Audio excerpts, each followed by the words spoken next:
Ya, saya lanjutkan. Eh, Kegiatanmu di rumah kira-kira selama masa pandemi ini apa aja? Pagi kamu ngapain? Siang kamu ngapain? Malam kamu ngapain? Masa dari pagi siang malam tidur toh kan nggak mungkin kan? Ya.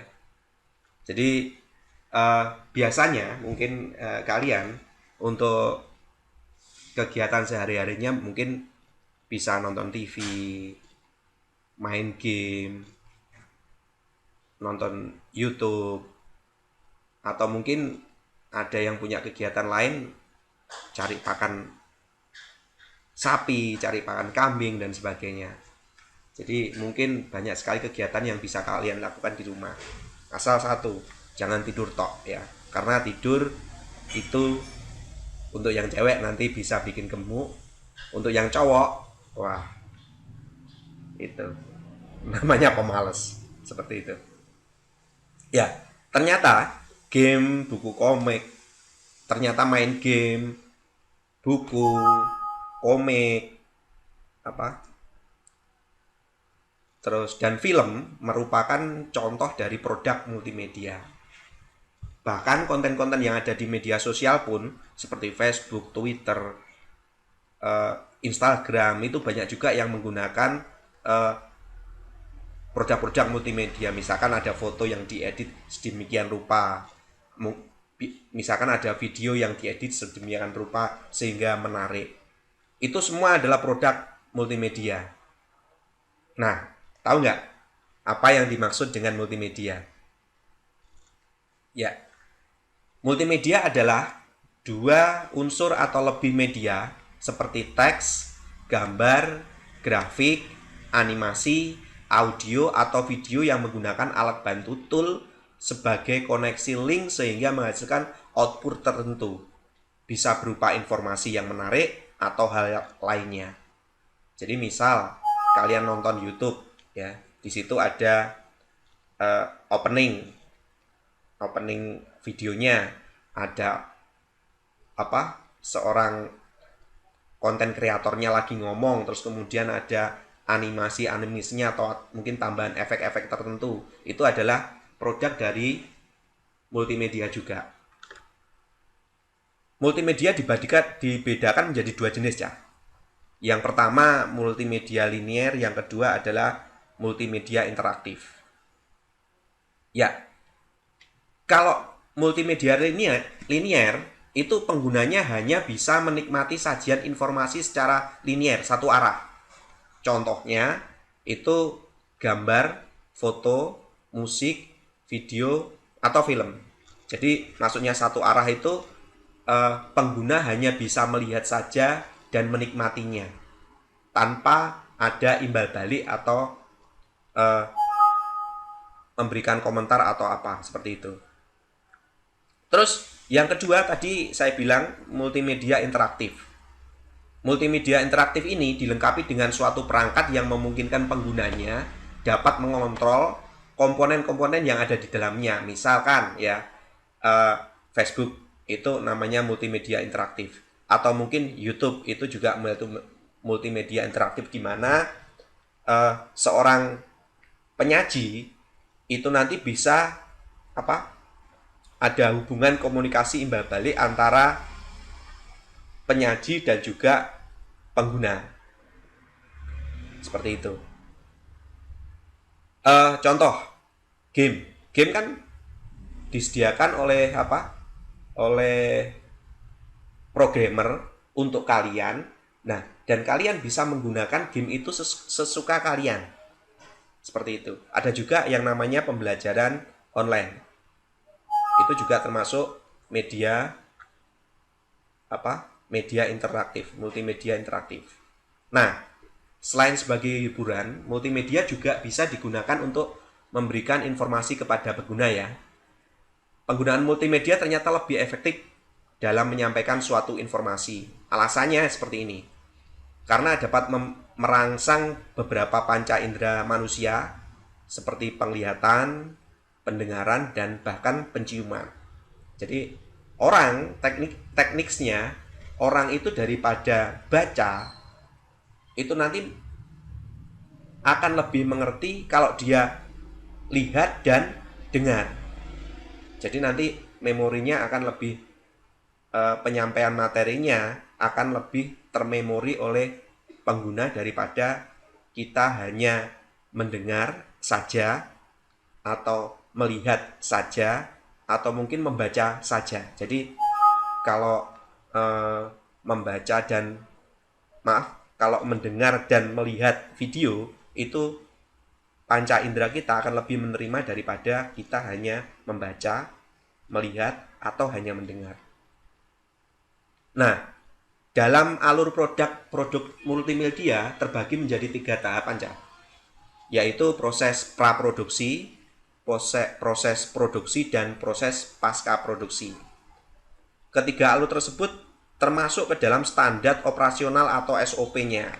Nah, SOP itu sendiri merupakan prosedur atau tahapan pekerjaan yang harus dilakukan sesuai dengan standar yang telah ditentukan.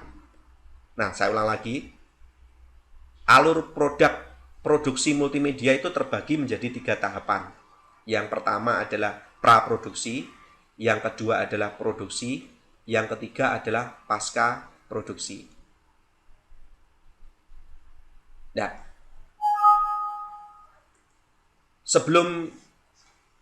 sebelumnya ya, ada yang sudah tahu apa itu praproduksi?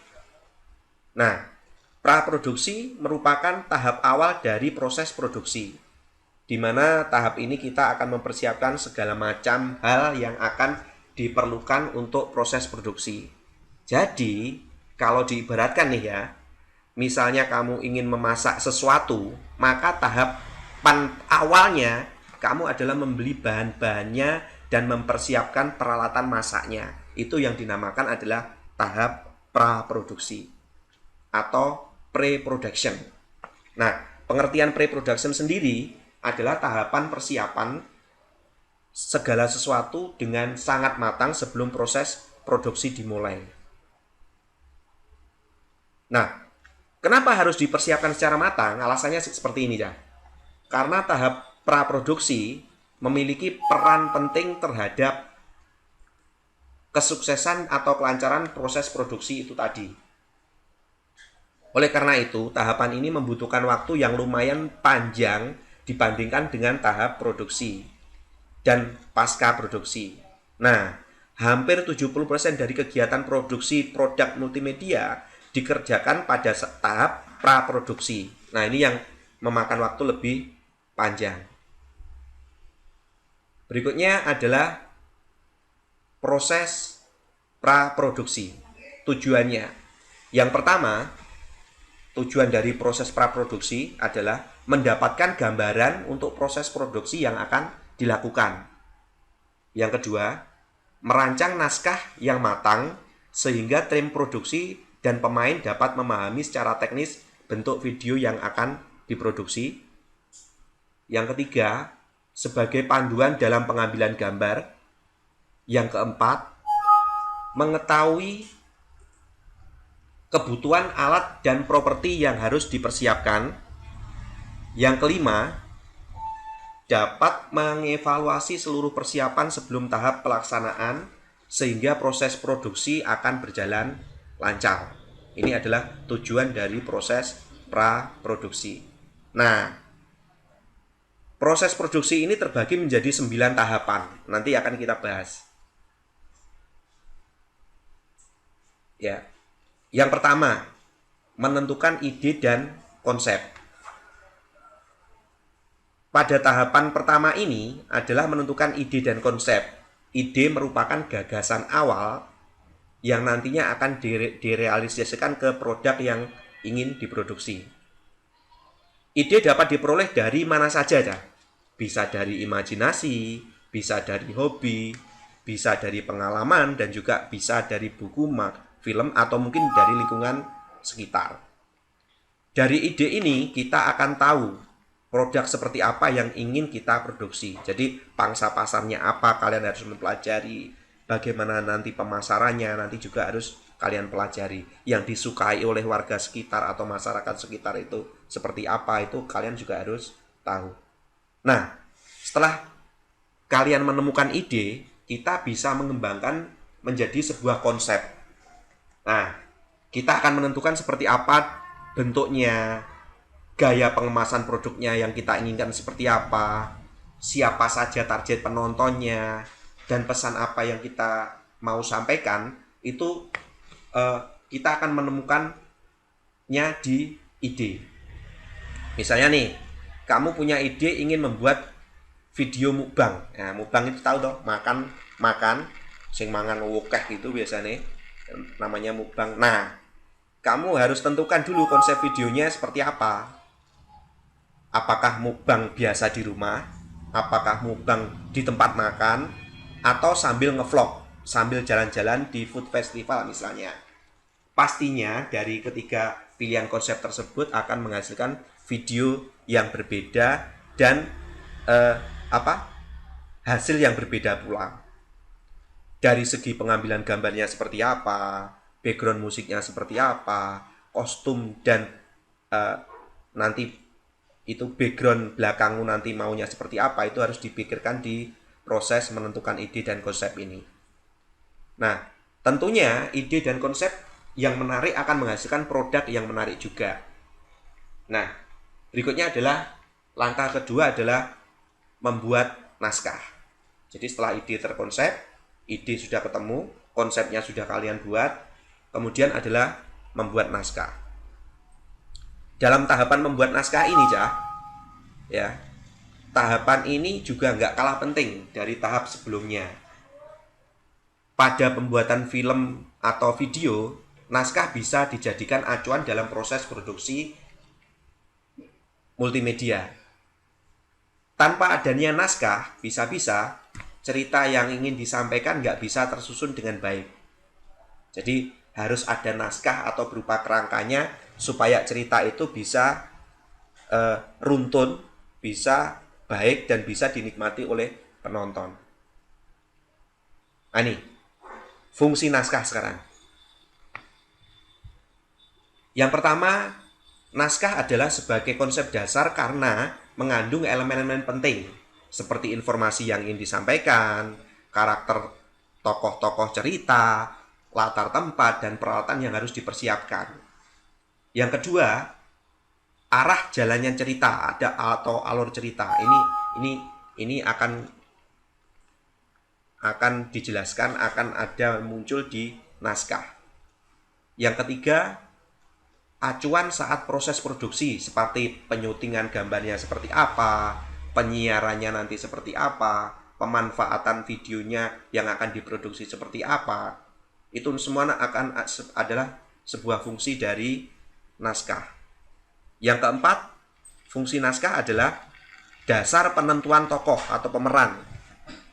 Si A nanti wataknya seperti ini, sikapnya seperti ini, model orangnya seperti ini, itu ada di fungsi naskah juga.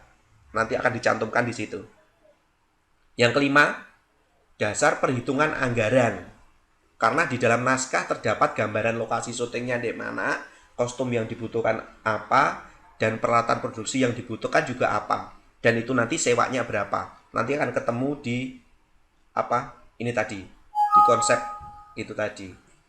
Karena semua akan tercantum detail di situ. Yang keenam, tolak ukur penentu jadwal yang dilihat dari kerumitan dan panjang cerita. Jadi nanti kalian akan tahu berapa waktu yang kalian butuhkan untuk membuat video tersebut. Yang ketujuh, sebagai penentu hasil akhir yang berhubungan dengan minat dan tanggapan penonton terhadap jalan cerita dan pesan-pesan yang disampaikan. Nah, ini semua terkonsep, harus terkonsep. Seperti itu ya. Nah, kamu harus tahu juga, naskah ditulis secara bertahap, seperti kerangka gitu, dimulai dari ide cerita. Ya,